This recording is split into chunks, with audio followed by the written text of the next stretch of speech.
As in lower classes, we have read about the breakdown of glucose through various pathways. As you can see in the figure, there are two types of respiration: aerobic in the presence of oxygen and anaerobic in the absence or lack of oxygen.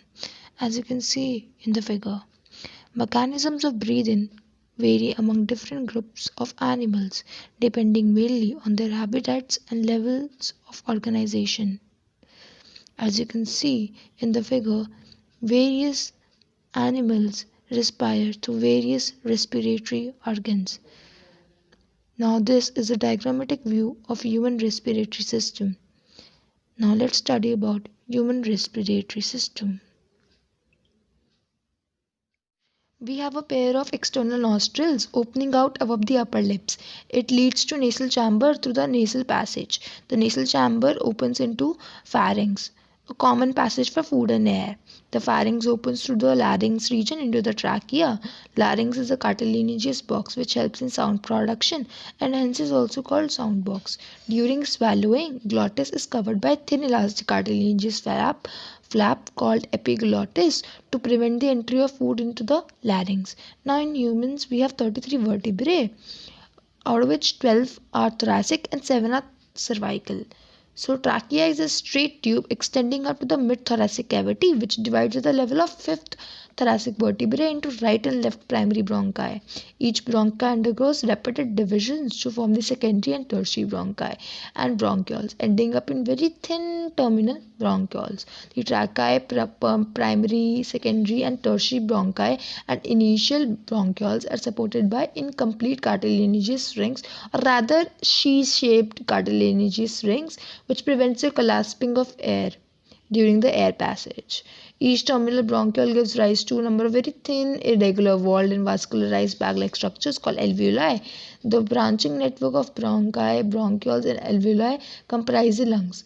We have basically two lungs which are covered by double-layered pleura with pleural fluid between them, which reduces the friction on the lung surface. The outer pleural membrane is in close contact with the thoracic lining, whereas the inner pleural membrane is in close contact with the lung surface. Now basically we have two parts, conducting part and exchange part.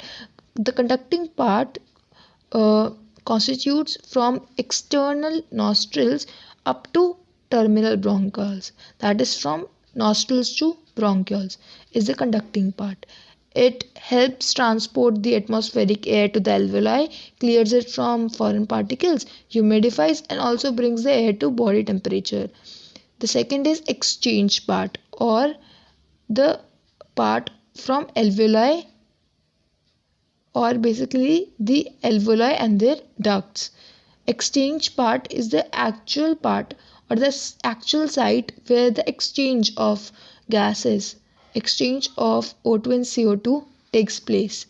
Now the lungs is situated in the thoracic chamber, which is anatomically an airtight chamber.